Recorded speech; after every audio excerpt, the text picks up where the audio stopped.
this past year, I came across a couple of really good surveys and studies. One was in the National Geographic American, and they were looking at the air temperature in heat waves when it goes up 25, 30 degrees Celsius. They took, I remember one study was looking at Los Angeles, California, and they measured the temperature in various parts of the city, and they found 5 degrees difference from one area of the city to another. And they very clearly determined why there was a difference in the air temperature. It was the tree canopy. How many trees were in one suburb or one area versus another? And they also kind of looked at the income of the people, so it was the richer, affluent neighborhoods had lots more tree cover, tree canopy, and their temperature was 5 degrees cooler. So it's, I'd like to see studies like that kind of hit the nail on the head, right? And I'm a pretty big believer in the value of trees to society, right? So there's another one, right? Just they want those people in the areas of the city with the lower temperature won't need to crank the air conditioner up quite as much. Where people in the poor areas without a tree canopy tend to be poor people anyways, and they don't have the money, maybe a lot of them, for air conditioners or the energy to power air conditioners. So there's a real need. There's a real need. Yes, definitely. There's lots of different things that influence in different, like it's a very multifaceted issue, and like there's so much more to consider than just climate change. There's so many different factors that need to be considered and how it affects different people and different groups and different communities, because it's not equal at all. Yeah, and quality of life. Yes, definitely. For sure. And as a Canadian landowner, would you be able to tell us about why and when you started working on environmental issues regarding farming? Well, my own environmental issues, or I might call them initiatives, started before I became a representative for the local beef farmers.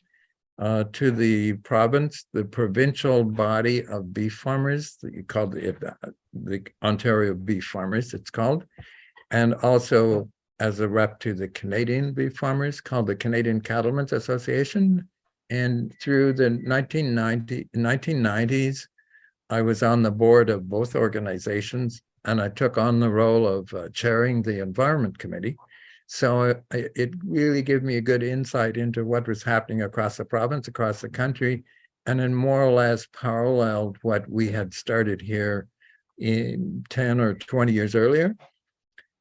But what started me planting these trees for 50 years now, for over 50 years, was I had to think about it. I couldn't really, it was hard to come up with a real reason. It was started very innocently when I was probably 7, 8 years old as a young boy on the farm, and my father was had some milking cows, and one of my tasks in the summertime was to go bring the cows in for the evening milking. And there was a lovely tree-lined laneway extending back a half a mile through the farm to various fields that the cows were pasturing in. So I would go back to get them, and I sometimes had to go out into the open field. And when it was 25, 30 degrees, a very hot day, it was very uncomfortable in the field, but very comfortable once I got on the laneway bringing the cows in for milking.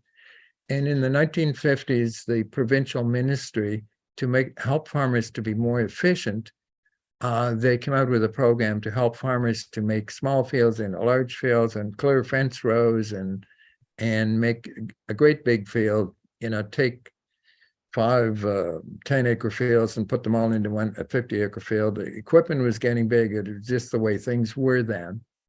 So I miss the shade of those trees. That may have been the very simple reason when I first started planting in the early 1970s. We think it's doing a very good job of trying to bring back some of the natural resource wildlife. We see all kinds of birds now. The water's cleaner. We've had a machine come in and made duck ponds, on or beside the stream. All kinds of wildlife I didn't see 50 years ago. It has returned. We get the odd beaver that we're not terribly happy with. We got lots of muskrat. They're okay. They're not doing damage. When the beaver starts eating the trees, I get a bit antsy, but. Would you be able to tell us how many trees you planted? As near as I can determine, it's about 40,000 trees. And I do know that from about 1980 to 2010, and I looked at the receipts back a year or so ago to see how many, and we tried to plant maybe 1,100 trees a year to account for 10% loss due to mice eating or drought or whatever. So about 30,000 trees in that 30 years. Before 1980, we had already planted a few thousand. Since 2010, we planted another few thousand, so about 40,000 trees. Wow, that's impressive. Yeah, well, it's one tree at a time, and I can't imagine planting 40,000 trees. But next spring, another 700. I've toned it down now, so rather than 1,000, I was thinking about 500 when I got old. Maybe 500 is enough per year. The trees, by the way, are pretty small. Right, yeah. A lot of them are between 1 and 2 meters, 1 and 2 feet high, so less than a meter. Some are up to a meter, and but they take a bit longer to plant here because of the heavy clay soil. And I will jump on the shovel a couple of times, sometimes to get it into the ground enough to get the roots down. Yeah.